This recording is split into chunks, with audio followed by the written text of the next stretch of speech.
The following is a complete transcription of a file recovered from a hard drive found in the ruins of a building that was utterly annihilated, as if struck by a nuclear bomb. The hard drive was the only object intact among the wreckage, and as of this day, the reason it alone survived is unknown. A further note is the fact that said file was the only thing found on the hard drive. The message that follows seems to be a warning of some catastrophic event soon to occur. At first glance, it seems to be the lunatic ravings of a madwoman. But upon further research, we have found that there may be some substance behind the warning. Yet, further study will be required in order to totally verify the accuracy of this statement. And, if such appears to be fact, develop a means of counteracting such catastrophe. Note: a potential solution is proposed, but as all leads have been exhausted, we've been left with no other option than to pursue other means. The message recovered with no word omitted is as follows.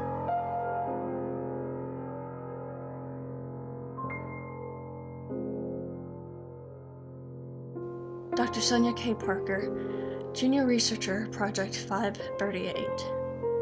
March 19th, 2008. Keeping us better. That's been our motto for 30 years. Yet it seems that all we've really done is make us worse. I say this on what is likely the last day of AG's existence. I'm trapped alone here in this hellhole with the monstrosity we created so long ago. Everyone else is either missing, dead, or changed. Chances are the computer I'm recording on will be destroyed along with everything else in this facility. But in the unholy miracle that this message survives, for indeed I witnessed things that have made me believe that nothing is impossible. I want at least this planet to know of the unfathomable horrors that are soon to come. Horrors that will likely change the very fundamental operations of the universe. In order for you to fully understand my warning, I must start from the beginning. As far as I've been able to figure out, AG Industries was founded in 1978 as a pharmaceutical research company.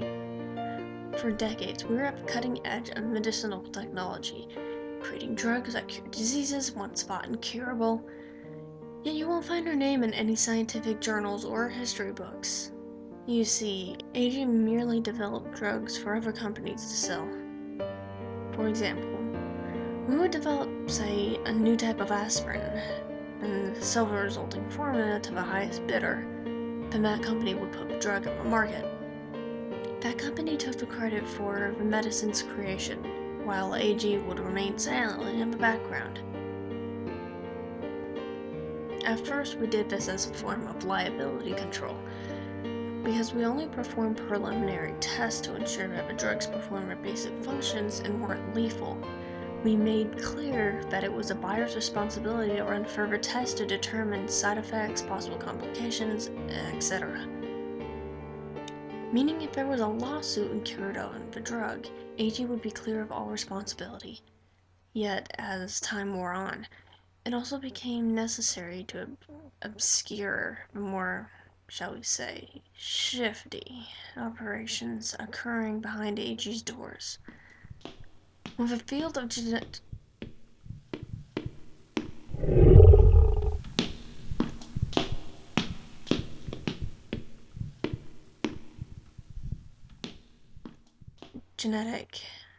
engineering first surfaced, AG's top scientists wanted a piece of the action. While most of the staff was skeptical at first, eventually the entire company was on board. At the time, we thought no harm would come of it. Looking back, how foolish and truly ignorant we were. one usually thinks of cloning or agricultural manipulation. Yet the top brass at AG wanted no part of what they called such trifles. Their goal was to create the world's first perfect human being by researching and eventually isolating the genes responsible for what most people consider desirable traits. Extracting the genes from people who displayed such traits, combining said genes into 46 complete chromosomes, dividing the chromosomes between artificially created sperm and egg cell, and then joining the two cells to begin development. Then, after artificially impregnating a surrogate mother with a resulting zygote, in 9 months we would have our perfect baby. The plan sounded so simple on paper, but in execution we ran into far more troubles than we expected. Pinpointing the exact genes we were looking for was difficult enough, then came all the failed results. Most babies died, either inside the womb or shortly after birth. A few developed normally, but somehow lacked a substantial number of traits we were shooting for. Others were born with significant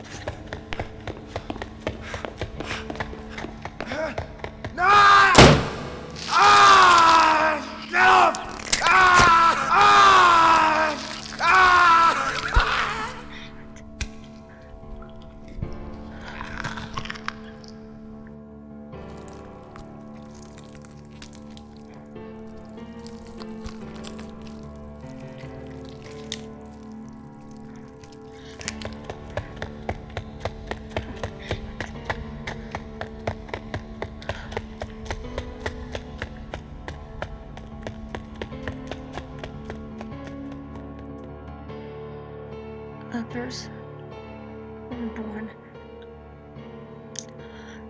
with significant physical and or mental defects, while some of this lot were still capable of leading somewhat normal lives. Others had to be euthanized, simply because they were far too deformed to ever survive outside the facility.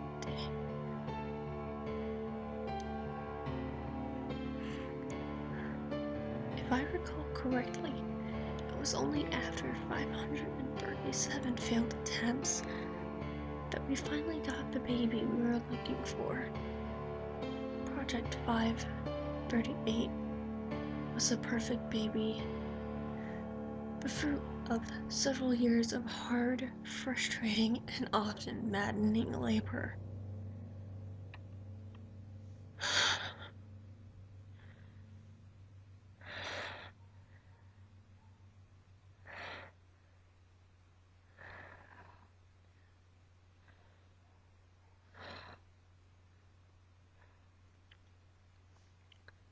The first few months were spent in utter joy as we watched our creation blossom.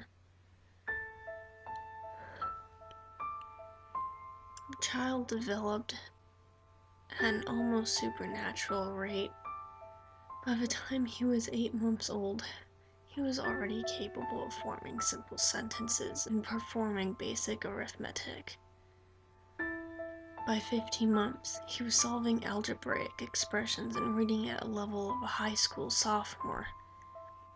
On his 2nd birthday, several world-renowned scholars officially deemed the boy the smartest in the world, more mentally capable than even they.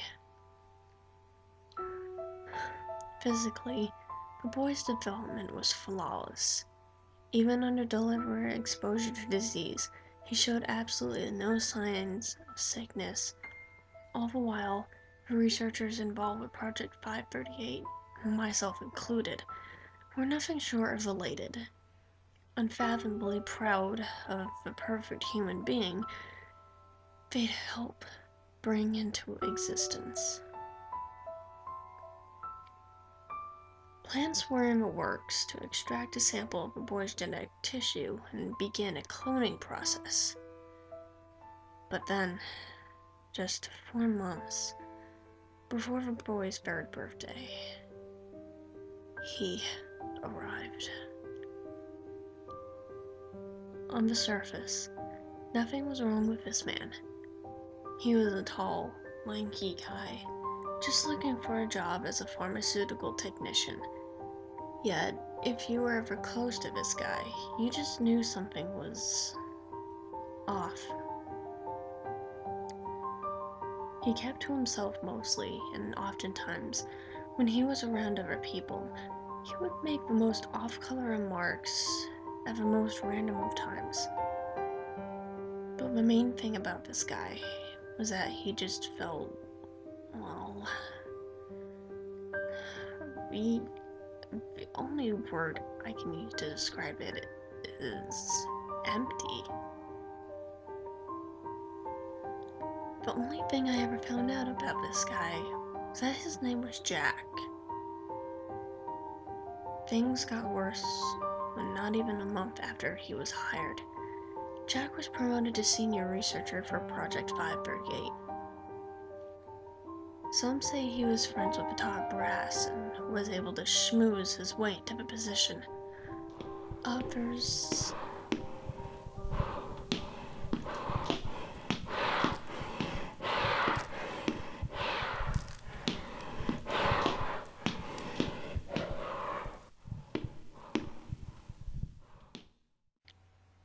Others say he bullied and blackmailed his way there. To this very moment, I think it was something far worse. Something not of this world. The point is, Jack now had direct access to Project 538. Something none of us wanted, but that we couldn't control. That was when everything began to take a turn for the worse. Within a few days of the guy's arrival, Project 538 began to change. He suddenly became an extreme introvert, where before he was outgoing and energetic. Most of the time he wanted no company whatsoever. The only exception, strangely enough, was Jack, whose presence Project 538 seemed to love. A couple months later, 538 started muttering the oddest things, often involving something about reuniting them or destroying Legion. At the same time, strange phenomena started occurring. Once, we entered the observation room to find 538's containment chamber completely ablaze, and we were finally able to extinguish the fire. Everything inside the room remained unscathed. Another time, we went to the OR and found an inconceivably old man sitting where 538 should have been. When we rushed into the containment chamber, 538 had returned, with the old man nowhere in sight. We appealed to the heads of AG to get Jack removed from the project, but our pleas were ignored. They insisted Jack remain in charge of a project, and might I add, rather dully. The strange events had been continuing for a while over 3 years when, to our relief, Jack suddenly quit his job. The only proper words to describe the feeling was utter ecstasy. Finally, all this shit would come to an end. How wrong we were. The real ride was just beginning. The day after Jack left, about half our research team just disappeared. None of us ever found where they'd gone, and the top brass remained silent on the issue. In the following days, some of the other researchers started to act the same way as 538. Minus all the freaky shit, of course. Those of us whose minds remained intact wanted to do something, but deep down we knew there was nothing we could do. Then, just this morning, a little short of 2 weeks after Jack vanished, all hell broke loose. I, thankfully, had gotten stuck in a traffic jam and was late getting to work. I had just clocked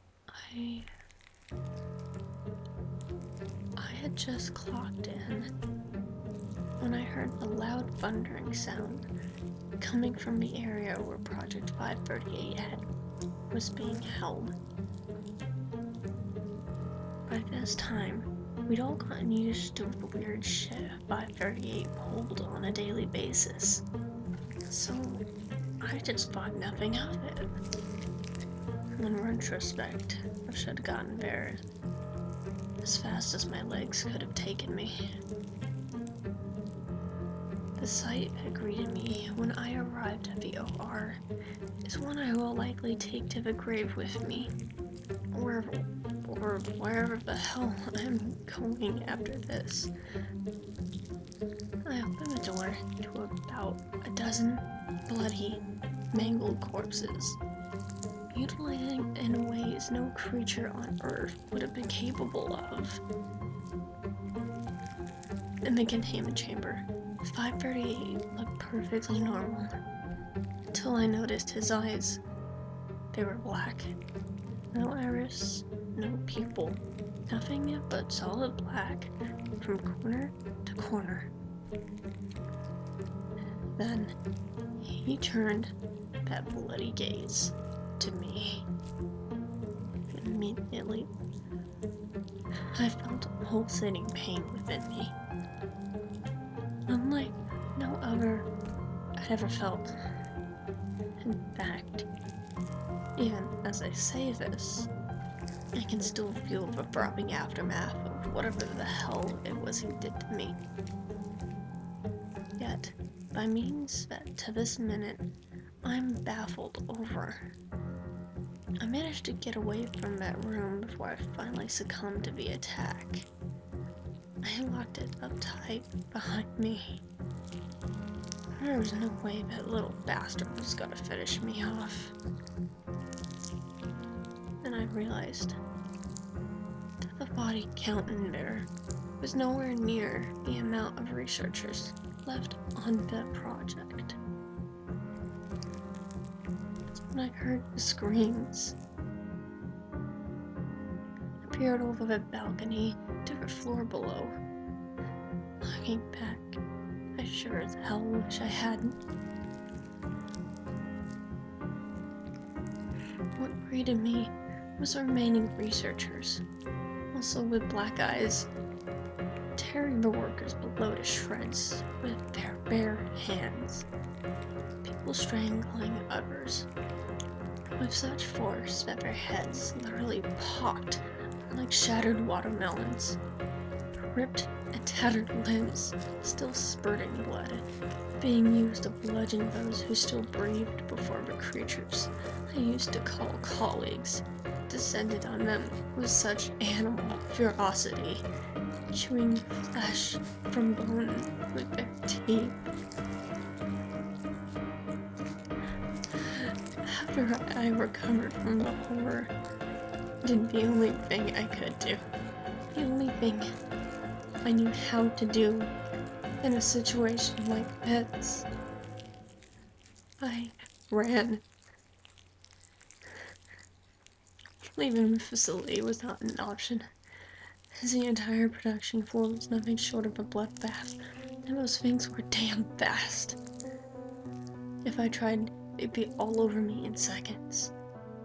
Instead, I took shelter in the very same janitor's closet I'm recording in right this instant. In the few hours I've been in here, I've been researching the strange things 538 was mumbling just before this place went to hell in a bullet train. I can safely assure you that I know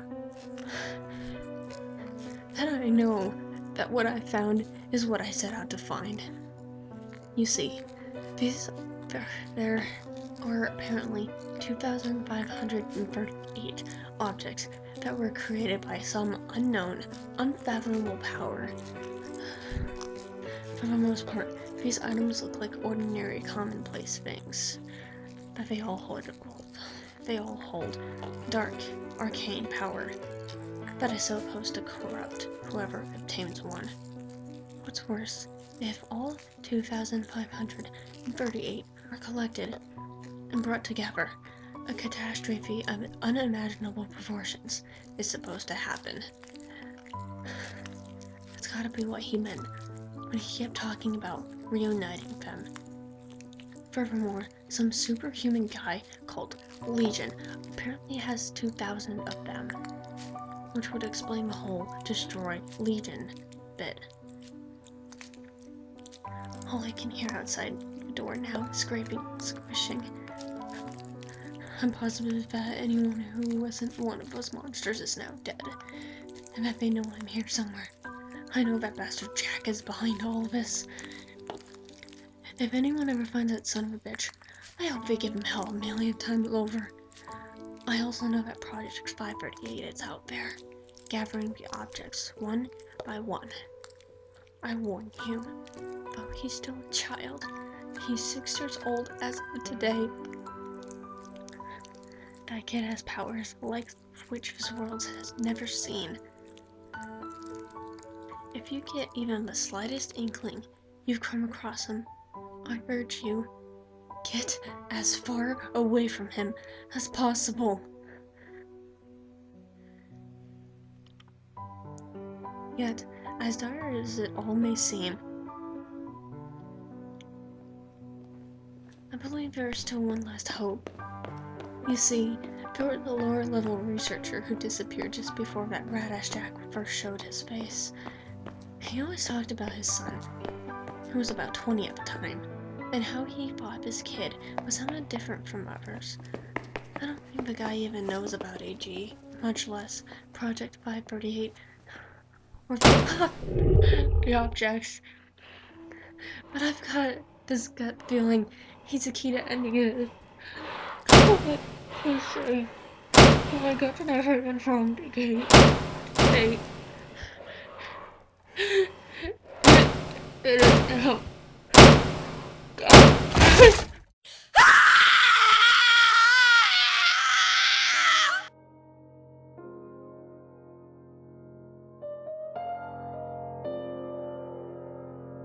File ends here. The author, Sonia K. Parker, lived the last year of her life in Park End's home for the homeless. She was found in delusion. Research was made into the company she claimed to work for. Not much was found. Although we did receive confirmation from the CEO, L. Rockwell, that the company was still up and running, and still keeping us better. According to the staff at Park Ends, Sonia's last days had her nearly catatonic after a visit from a man in a suit. From then on, she would only repeat the phrase, "They knew, they waited, but they don't know."